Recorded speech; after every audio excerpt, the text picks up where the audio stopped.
नमस्कार दोस्तों, आज एक ऐसा बहुत ही खूबसूरत पौधा लेकर आए हूँ जिसका नाम गोरी चोरी है यानी कि टिकोमा प्लांट है।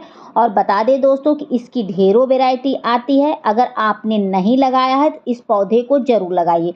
अगर आप एक बार इस पौधे की मिट्टी में खाद दे देते हैं तो यह एक ऐसा पौधा है, इकलौता पौधा कि पूरे साल फूल देता रहता है दोस्तों। ठीक है, तो अगर नहीं लगाया है तो लगा लीजिए। अगर आपने लगाया है उसके बाद पौधा ग्रोथ नहीं कर रहा है, उस पे कलियाँ फूल नहीं आ रही हैं, तो इस हालत में आज एक ऐसा खाद लेकर आए हूँ जिसका प्रयोग अगर एक बार कर लेते हैं तो साल भर तक आपके पौधों की मिट्टी में खाद की ज़रूरत नहीं पड़ेगी और पौधा कंटिन्यू फूल देगा दोस्तों। ठीक है, तो इस खाद को डालने से पौधे की ब्रांच मोटी होंगी। अगर पत्तियां जल जाती हैं, पत्तियों में शाइनिंग रही होती है, फूलों का साइज छोटा, फूलों की संख्या छोटी होती है, तो ये सारी समस्या दूर हो जाएगी और पौधा आपका कंटिन्यू फूल देगा दोस्तों। ये बहुत ही इफ़ेक्टिव खाद होता है।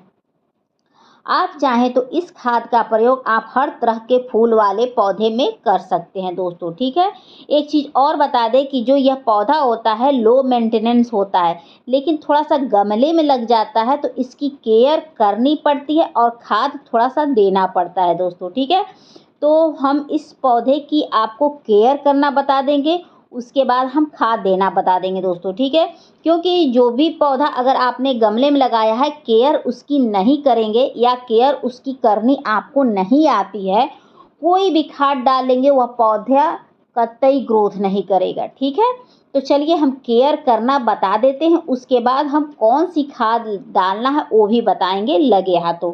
ठीक है, तो चलिए बताते हैं। तो सबसे पहले हम बात करते हैं कि जो भी फूल वाले, फल वाले, सब्जी वाले पौधे होते हैं, ये फुल सनलाइट वाले पौधे होते हैं। तो सबसे पहला काम यही करना है कि इस पौधे को कम से कम 8 से 9 घंटे की धूप दिखाइएगा। अगर इतना धूप नहीं दिखा पाते हैं तो 4 से 5 घंटे की भी अगर धूप इस पौधे को मिल जाती है तो पौधा बहुत अच्छे से ग्रोथ करता है, पत्तियों में शाइनिंग रहती है, फूलों की संख्या बढ़ती है और पौधे हमेशा फूलों से भरे रहते हैं। तो धूप का लगना पौधे को बेहद ज़रूरी है, इस बात को ध्यान में रखिएगा। अगर धूप नहीं मिलेगा तो पौधा ग्रोथ नहीं करेगा, फूल भूले भटके आएंगे। ठीक है, तो याद रखिएगा कि धूप वाले पौधे हमेशा धूप में शिफ्ट करें।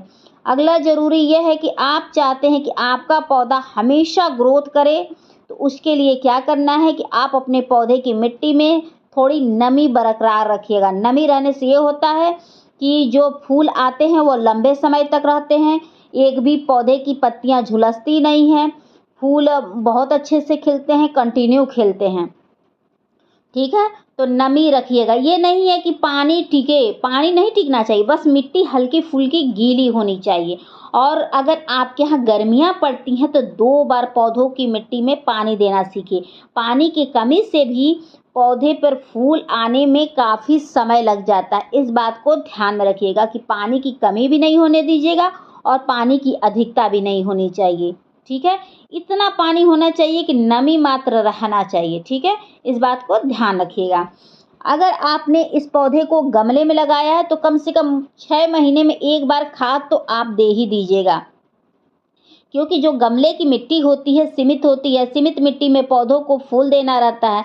तो अगर हम 6 महीने में भी एक बार इस टिकोमा यानी कि गोरी चोरी के पौधे को नहीं खाद देंगे तो फूल आने में थोड़ा समय लग जाएगा। अगर ज़मीन में लगाए हैं तो एक भी बार खाद ना दीजिए, कोई प्रॉब्लम नहीं होती है, लेकिन थोड़ी सी गमले में लग जाती है तो थोड़ा सा केयर ध्यान में रखना पड़ता है। ठीक है, अगर पौधे के ऊपर कीड़े मकोड़े चींटियाँ कुछ भी लग जाती हैं तो उसका समय रहते आप ट्रीटमेंट करिए।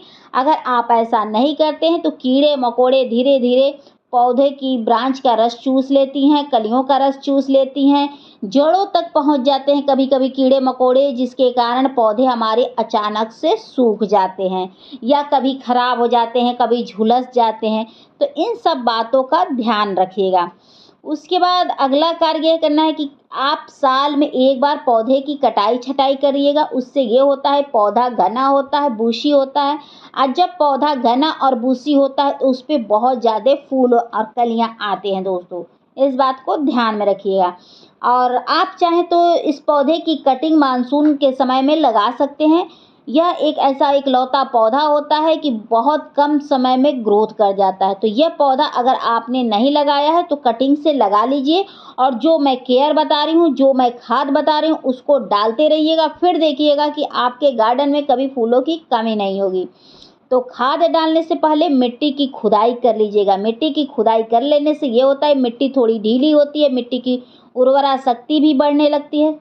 क्योंकि जब हम मिट्टी की खुदाई कर देते हैं तो थोड़ी-सी मिट्टी जब ढीली होती है तो जब सूर्य की किरणें पड़ती हैं तो मिट्टी दोबारा रिचार्ज हो जाती है, ठीक है? आप चाहें तो महीने में 1 बार मिट्टी की खुदाई भी कर सकते हैं। उससे ये होता है कि एक्स्ट्रा जड़ें भी कट जाती हैं और मिट्टी की उर्वरा शक्ति भी बढ़ जाती है। तो महीने में 1 बार खुदाई भी करिएगा और खाद डालने से पहले भी मिट्टी खोद लीजिएगा, ताकि जो जड़ें एक्स्ट्रा रहेंगी कट उट जाएँगी। उसके बाद आप जो खाद डालेंगे तो नई जड़ें बनेंगी तो पौधा अच्छे से ग्रोथ करेगा। और मिट्टी का विशेष ध्यान रखिएगा दोस्तों, जैसे कि अगर आपने गमले में पौधा लगाया है तो मिट्टी का ध्यान रखना इसलिए ज़रूरी होता है कि अगर अच्छी मिट्टी आपने नहीं दी है पौधे को तो वह पौधा ग्रोथ नहीं करेगा। तो हमेशा कोई भी पौधा हो भुरभुरी मिट्टी देनी चाहिए, एकदम ऐसी मिट्टी जिसमें हम पानी डालें और छन के निकल जाए, पानी का ठहराव ना हो।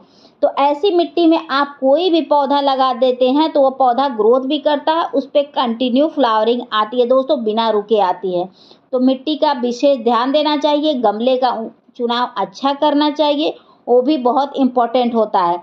ऐसा नहीं कि आप सब कुछ अच्छा कर लीजिए और गमला ऐसा ले लीजिए जिसमें ड्रेनेज ही ना बने हो, पानी का ठहराव होता हो। जब पानी का ठहराव होगा तो जड़ें सड़ेंगी जिससे पौधे खराब हो जाते हैं।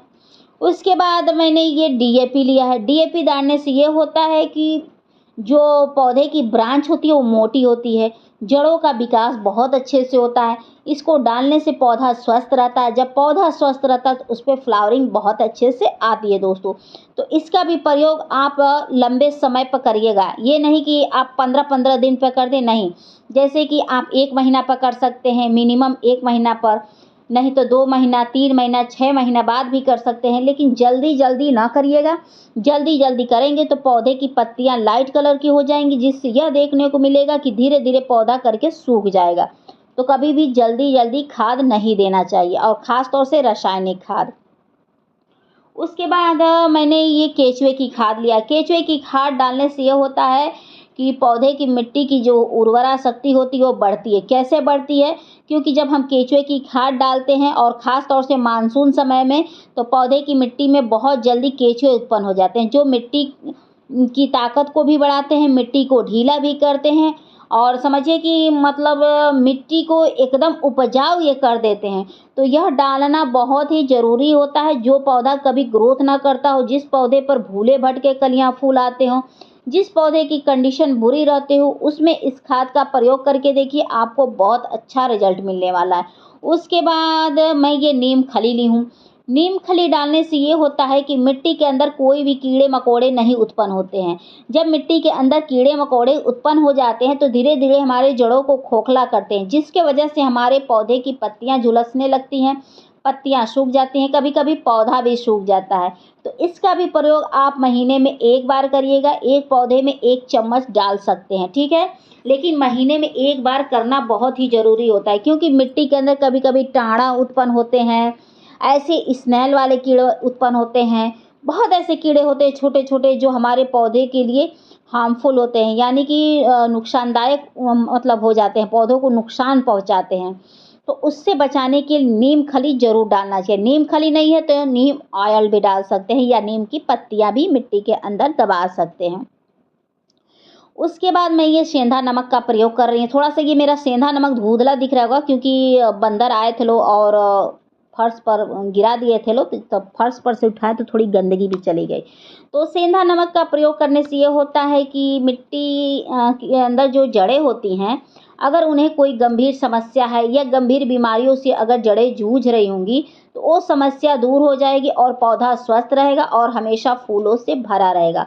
तो नमक का प्रयोग आप 1 बार महीने में कर सकते हैं, 2 महीने पर भी कर सकते हैं, कोई वो नहीं है कि आप हर महीने करिए, ठीक है, लेकिन करिएगा ज़रूर। अगर मिट्टी के अंदर चींटियाँ वगैरह रहेंगी तो वो भी इनसे भाग जाती हैं। इसका छिड़काव आप पौधे के ऊपर भी कर सकते हैं, जैसे चींटियाँ लग गई हैं, कोई और भी कीड़े लग गए हैं, उसको भगाने के लिए बहुत कारगर होता है। तो आप मेरी किसी वीडियो में देखिएगा कि कैसे मैंने नमक के घोल का छिड़काव किया, जिससे मेरे पौधे की चींटियाँ भाग गई हैं। उसके बाद मानसून का समय चल रहा है दोस्तों, तो फंगिसाइड पाउडर डालना मिट्टी के अंदर ज़रूरी होता है।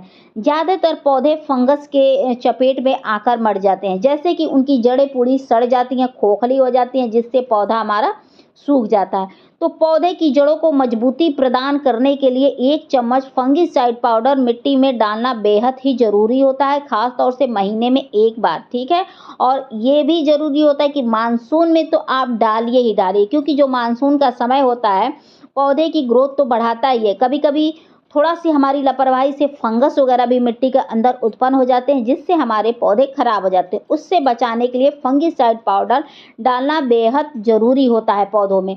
तो आप ज़रूर डालिए दोस्तों। अगर इतना कर लेते हैं तो देखिएगा कि आपका पौधा कितना हेल्दी रहेगा, कितना अच्छे से ग्रोथ करेगा, उसमें कितने अच्छे खासे फ्लावरिंग वगैरह आएँगे दोस्तों।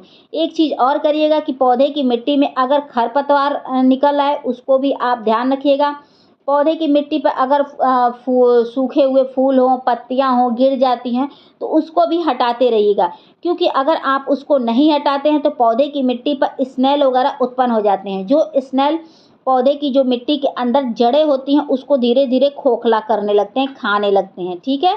तो इस बात को ध्यान में रखिएगा। साफ-सफाई का भी जहाँ तक हो सकता है आपसे, वहाँ तक कोशिश करके आप करते रहिएगा, ताकि आपका एक भी पौधा खराब ना हो, बरसात में ग्रोथ करे, ठीक है? क्योंकि ज़्यादातर पौधे हमारे बरसात में ही खराब हो जाते हैं, कभी फंगस के कारण, कभी कीड़े-मकोड़े के कारण, कभी चींटियों के कारण, क्योंकि ये सब कीड़े सब ज़्यादातर बारिश में ही उत्पन्न होते हैं दोस्तों। और एक चीज़ फिर से रिपीट कर दे रहे हैं कि इस खाद का प्रयोग आप सभी पौधे में करिएगा, चाहे वह फल हो, फूल हो, सब्जी हो, इंडोर हो, कोई भी मतलब पौधा हो, उसमें आप कर दीजिएगा और देखिएगा कि आपके सभी पौधे ग्रोथ करेंगे, बढ़ चढ़ के कलियाँ और फूल भी आएँगे दोस्तों। अगर आपके पौधे की ब्रांच में ज़रा-सा भी हरापन है, यानी कि ज़रा-सा भी उसमें जान है, वह पौधा पुनः जीवित हो जाएगा, फिर से वो फूलों से लद जाएगा दोस्तों। ये बहुत ही इफ़ेक्टिव खाद है। अगर न विश्वास हो तो एक बार आप प्रयोग करके देखिए, आपको बहुत अच्छा रिजल्ट मिलने वाला है दोस्तों। तो आप लोग को मेरी वीडियो पसंद आएगी तो please like, subscribe, comment and share ज़रूर करिएगा। आशा करती हूँ कि आप लोग को मेरी वीडियो पसंद आई होगी। पसंद आई होगी तो प्लीज़ बेल आइकन का बटन दबा दीजिएगा, ताकि नेक्स्ट वीडियो आए तो आप तक आसानी से पहुंच जाए। हो सकता है वह वीडियो मेरी आपके लिए हेल्पफुल साबित हो, क्योंकि कौन सी वीडियो से कौन सा पौधा जीवित हो जाए, किस पौधे को जीवन दान मिल जाए, ये कोई नहीं जानता है, ठीक है? तो आप लोग ज़रूर ये कार्य करिएगा। और बेल आइकन का बटन दबाने से कुछ चार्ज वगैरह नहीं लगता है दोस्तों, ठीक है? तो आप लोग कर लीजिएगा। तो फिर मिलते हैं नेक्स्ट वीडियो में नेक्स्ट टॉपिक के साथ। Thank you for watching, take care, शुभ रात्रि, बाय बाय।